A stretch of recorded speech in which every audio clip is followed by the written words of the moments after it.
Good evening, everyone. Thank you all so much for coming out here for this community meeting tonight. We are so glad to have you here.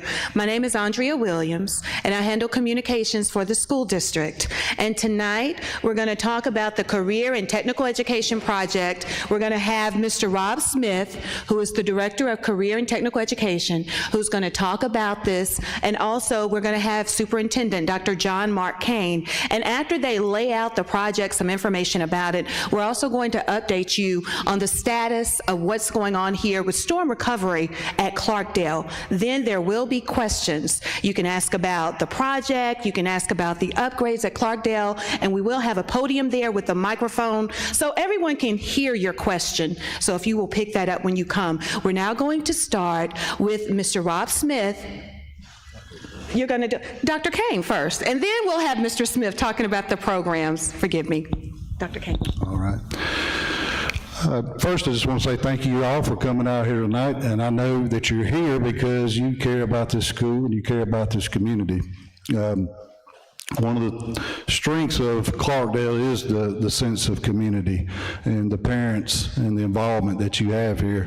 And that continues to be echoed that we see not only from the athletic fields, but academically we continue to hit new marks here. And that's a testament to you as parents to be involved, continues to be involved. And that's why we're all here tonight.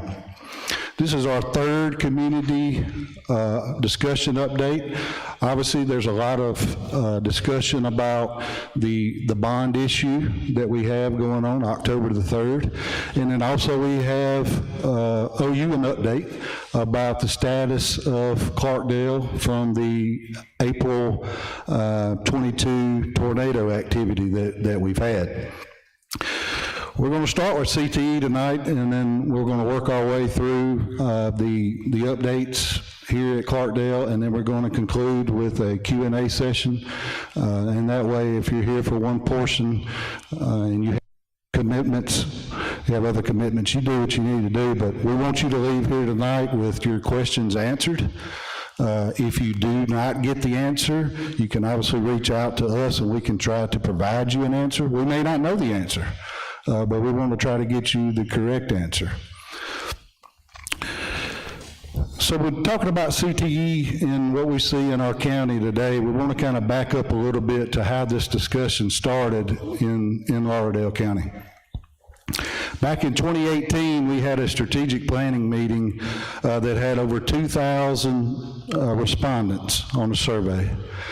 And then we also brought in about 65 or so stakeholders downtown to MSU Meridian. And we ironed out what the next 5 years of Lauderdale County School District would look like. It was all organic. There was no preconceived notions. Everybody came in and we kind of broke it down into segments. But one of the main goals that came out of that was to increase the opportunities for students, for all students. And a sub-goal of that was to increase career and technical education in Lauderdale County. Going back a little bit was when I was able to come in as superintendent back in 2018, and the transition time there with Mr. Hodges, there were some conversations that took place about, passing the torch and things that Mr. Hodges was able to accomplish and things he was proud of here in this district, and also some things that he felt like he wanted to get done that he was not able to get done, not able to get complete. And one of them was a centralized career and technical education facility. So it was a bit divine when we came to our strategic planning meeting that was a goal that we had that came up out of over 2,000 surveys and over 60 stakeholders comprised of parents, students, industry leaders, educators, all at the table trying to decide what the roadmap would look like over the next 5 years. Fast forward a little bit. Career and technical education was on our mind. We had it in our strategic goal plan, but we said, okay, within that, we were trying to find a centralized location. There were a couple of places that popped up. We heavily pursued one on Highway 19. We were not able to come to an agreement. Later on, we were able to find the location that we have purchased on 11 and 80, which is an old PV building, and we were able to acquire that building. So now we had a building. With the retirement of CTE Director, Mr. Cheatham, we needed to find someone who could help us get from point A to point B. The one individual I knew that knew this area, knew CTE, and that our district had been working with for years at Ross Collins at the Meridian School District was Rob Smith. Rob's been in CTE education for 28 years, and he worked at the Ross Collins facility for 9 years. We reached out to Rob, said, Rob, this is the direction we want to move. We need you to be at the helm to help guide us in that direction. And Mr. Smith agreed. Mr. Smith came on board, and we went to work.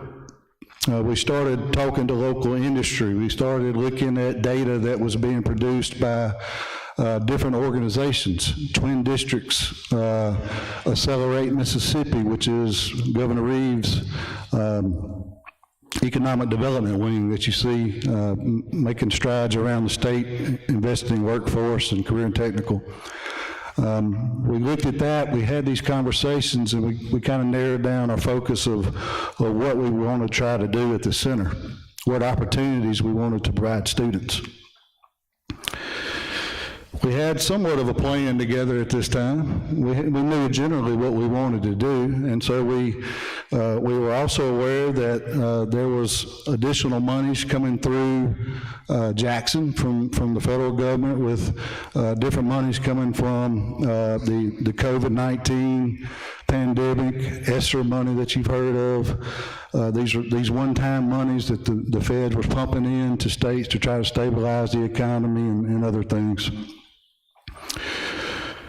So we were told, hey, you may want to pitch this idea in Jackson. So we get an appointment and we head down there. And we're able to go and get into a setting, and we're able to pitch the idea to one of the higher ups down there, and they found favor in the plan. Didn't know exactly what that meant, but some time goes by and we get a call later in the session, and the legislature calls and says, we think we can get you $8 million for your project.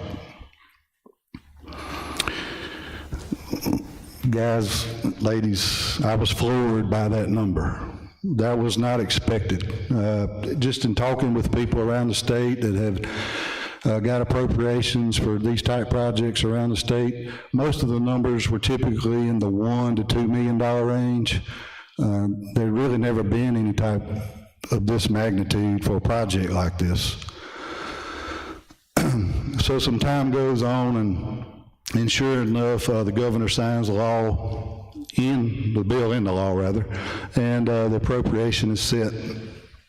And now we have this wind to our back that we really didn't expect at that magnitude. We really didn't.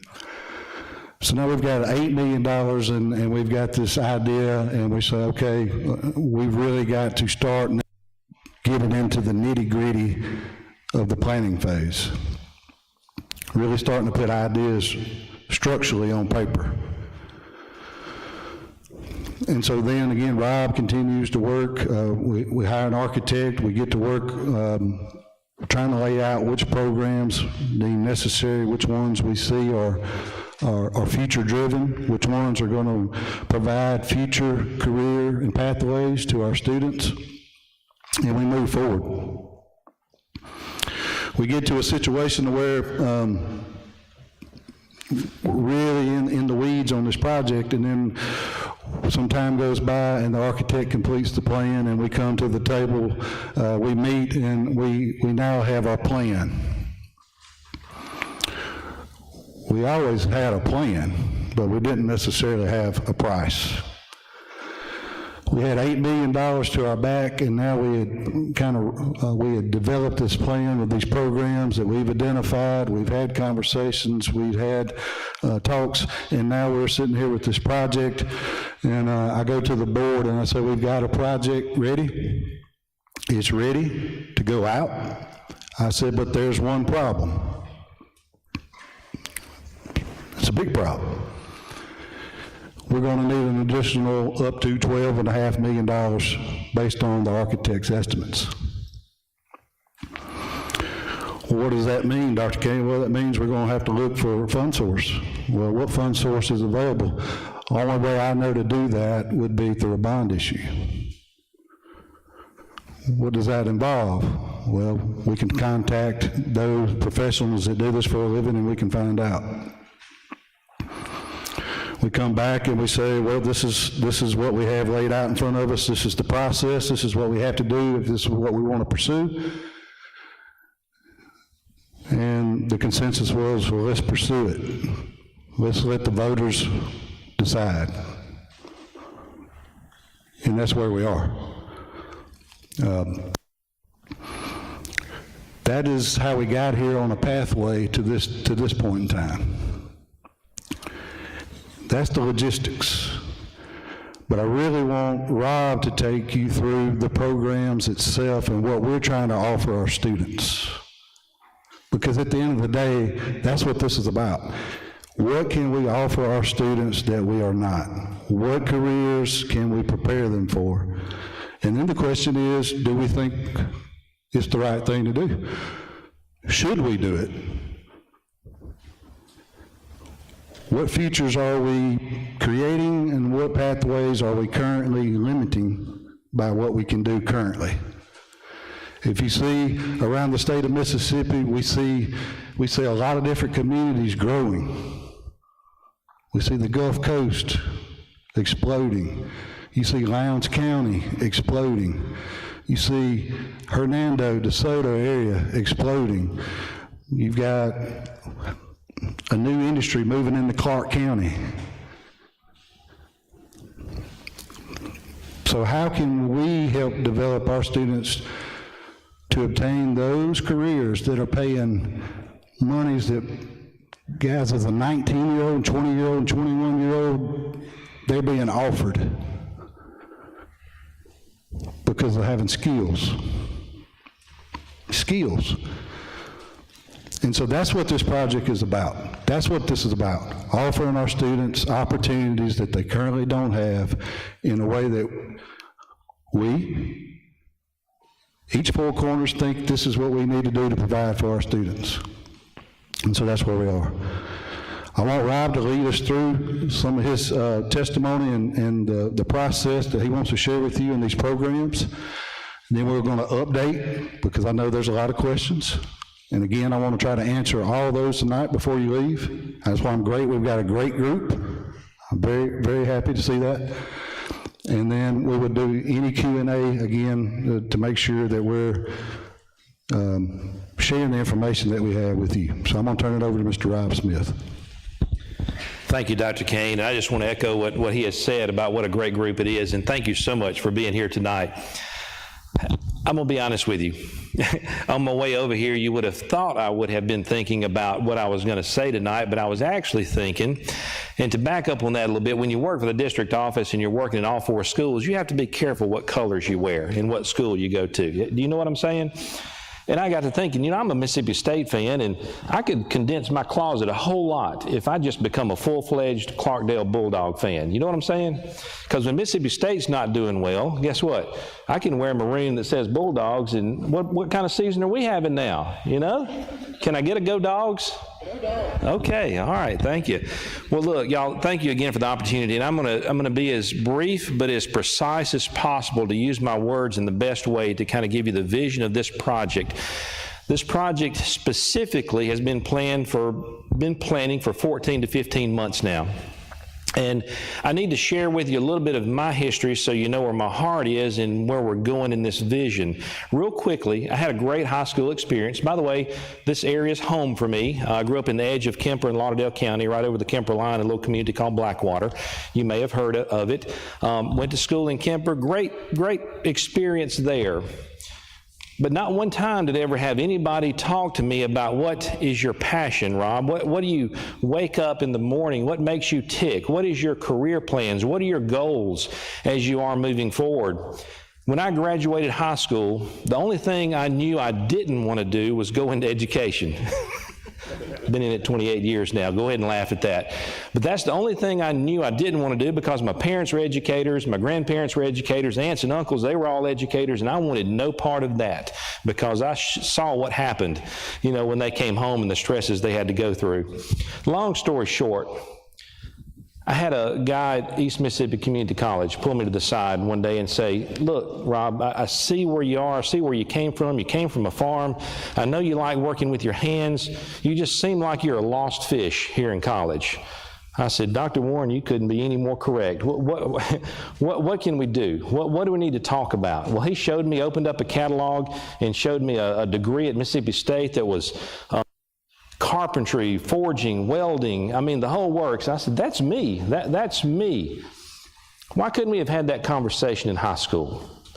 I need to share a little statistic with you, and I'm not going to get too bogged down on the statistics, but I have reduced a lot of the research I've done about our local area, and a light bulb came on, and I want to share with you that light bulb moment. And this research, this data is from our local area. I got some great news for y'all. Did you know that 80% of the students that walk across the graduation stage in Mississippi go to college? We are second in the nation in that statistic. Let's give ourselves a hand on that. Really, that's a good statistic. That's wonderful. I'm going to take you on another little journey, though. Those who actually finish with a bachelor's degree or above, would you like to know what that percentage is? Unfortunately, we're second in the nation, right behind West Virginia.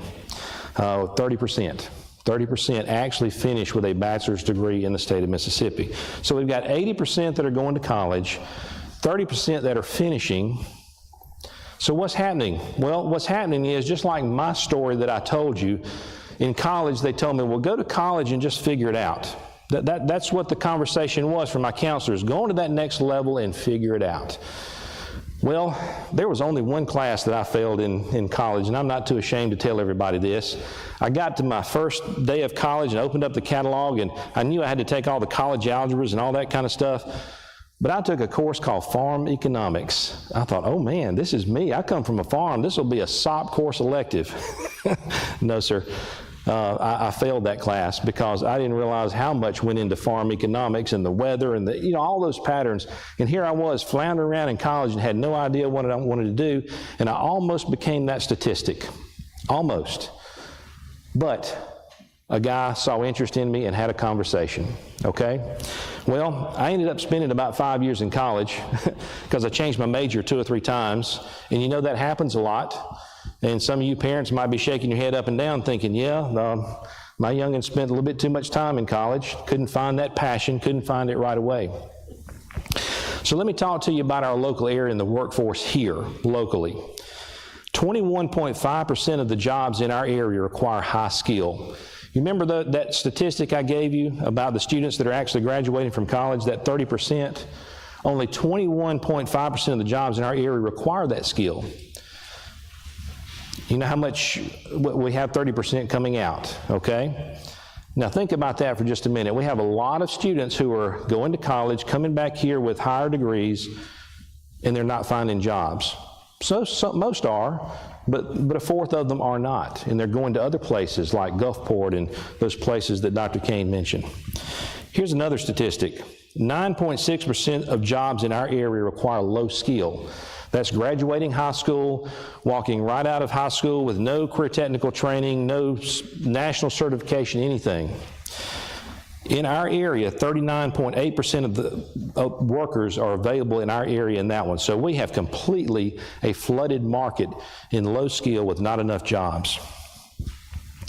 68.9% of the jobs in our area require middle skill. That's 2-year career technical training, that's going on to post-secondary, say Meridian Community College, finishing one of their programs there, getting a national certification under their belt. Our workforce in this area is only sitting at 38.6%. So what we're trying to do in this project is move the needle from workers who are in low skill to middle skill. Does that make sense to everybody? Come on, I'm a teacher, I need feedback. Does that make sense? Are y'all understanding the data so far? So when I read that and understood that, and that's particular to our local area, and you think about the fact that we've lost 8,300 citizens in Lauderdale County in the last 10 years, and you start asking yourself the question, why can't we land bigger industry here? Well, we got too many workers in low skill, and we're losing population in this area. I didn't tell you where I was before. For 17 years, right out of college, I was in West Point, Mississippi. And y'all know the Golden Triangle up there. Do y'all know there's an aluminum plant that's opening up, and they're opening up 700 jobs as we speak, with an average salary of $80,000 or $90,000? Do you think we're going to have people that are going to drive from here to the Golden Triangle to take those jobs? Absolutely. They would be crazy not to. Do you know that after a while they're going to get tired of driving, and guess what they're going to do? They're going to pick up their families and move to that area. Now, as much as I love that area up there, and honestly, what it was that made all of that happen up there was a collaboration of economic developers, city government, county governments, as well as educational leaders that all came to the table. And they said, no matter what, we're going to do what's best to make sure that we have a qualified, available workforce in this area. When those decisions were made, that place blew up. And I was really responsible for redoing a career technical center there in West Point to host the Yokohama plant, the Yokohama tire plant that landed in West Point. So I say all that to say this. When I moved here in 2013 to Ross Collins, I looked around, and I mean, if we don't talk about elephants in the room, we don't get it out, okay? I looked around and I thought to myself, we are 10 to 15 years behind the conversations we were having up there in the Golden Triangle area to bring industry and to get our workforce available. I just have to be honest. When I walked into Ross Collins Career and Technical Center, they were so proud of the drafting program that they had there. And by the way, Ross Collins was the original career technical center in the state of Mississippi and still the oldest. I mean, it's in 1945 is when it was completed. They hadn't been doing drafting on boards, which is what they were doing in 20 to 25 years. I thought, oh my, I tried to keep a smile on my face and say, this is crazy. And in other programs that over the 9 years I've had to redo to get up to modern day standards to provide workforce for tomorrow's workforce, we were still providing workforce for the 19th century, not the 20th and 21st century. So let me run through some of the things that we have in this program real quick. And I hope that you understand that these programs are programs based on conversations from local industry as well as data from Twin Districts Workforce Development, as well as Accelerate Mississippi and just many sources, as well as interest from students that want to take these programs as well. Advanced manufacturing is one that is on the list, and that's one of the number one of the projected data there that says we need in this area. Now that's your Auto Kineton's, that's your Lockheed Martins that we currently have that are needing employees, and they've been a part of these conversations as we selected these programs. That's welding, that's programmable logic controllers, that's CNC machining. And by the way, all these programs that I'm about to mention to you are going to be fully laced with dual credit, meaning that Meridian Community College programs and credits are going to be infused into our programs. So our ultimate goal in this is, before I say anything else, is to be a middle college scenario. I don't have time to go into all of those details about middle college, but if you want to store that in your brain or write it down and go Google middle college scenario, you'll see that many other states in this nation are in the middle college scenario. So advanced manufacturing, great, wonderful program that's going to lead students into the wonderful precision machining class that Meridian Community College has, the industrial maintenance class. It'll lead into many avenues and pathways. The conversation that we've got to start having with students is this: not go to college, not go to trade school. Certainly I support military. The conversation needs to be this: Why don't we find your passion? What makes you tick? What makes you get up in the morning, make you enjoy what you do every day? And let's put you on a pathway to precede you all the way through that pathway. Let's put you in a program that's completely infused with dual credit in post-secondary. And by the way, did you know that CTE credits now transfer to a BAS degree at Mississippi State University? 3 years ago, that didn't happen. So now there's a pathway. We don't have to tell folks to go to a college or a trade school. Find your trade, get into your profession, and follow that pathway as far and as long as you can or want to. Okay. I'll look at my board, because if I don't, I'll get to talking and I'll forget what I'm doing. Oh my, y'all. Did I tell y'all I came from a farm? Did I tell you that?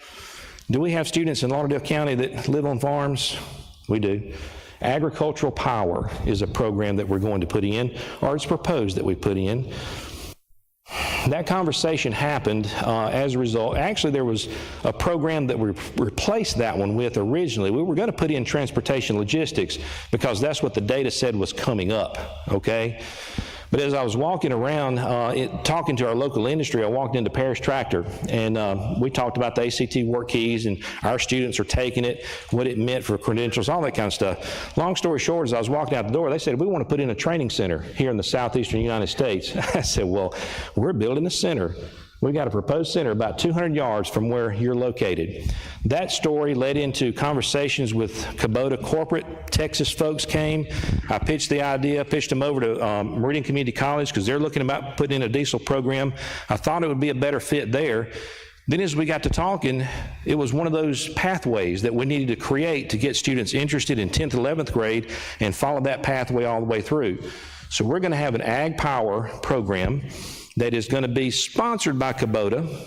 I mean, it doesn't mean that they have to go work for Kubota at the end of this program. However, they are going to have the Kubota National Certification, the 100 National Certification under their belt. Then they will transfer to Meridian Community College and do the 200 and 300 National Certification. Okay? That's an exciting program. Oh, I might dance a little bit on this one. I'm excited about this one. Aviation. Y'all know we're an aviation town, right? We have a lot of aviation in this county. And there's folks that have told me there's no aviation jobs around here. Well, not according to the people I talk to. There's mechanic jobs opening up all the time at the Navy base. And did you know that mechanics start at 50 to 60 bucks an hour? That's starting out at the Navy base. We've got Lockheed Martin. We've got a big airport. We've got Key Field. I think that's the longest airstrip in the state of Mississippi. We've got many industry here in aviation, and our industry says we need it, and we have a lot of students that are interested in it, especially ones that are going into the military, that are going into the Air Force in that direction. They want to be in aviation. Our next one I want to tell you about is energy. Energy. That is a brand new curriculum. That is to lead students into linemen, is to lead into power generation. And by the way, it might be a little controversial at this point, but alternative energies, they're coming. Electric cars are coming. Do you know we have electric tractors now? I saw the first one show up in Lauderdale County not too long ago. So alternative energies, energy, we're going to be teaching that curriculum. Business, economics, marketing, that's any student that wants to go into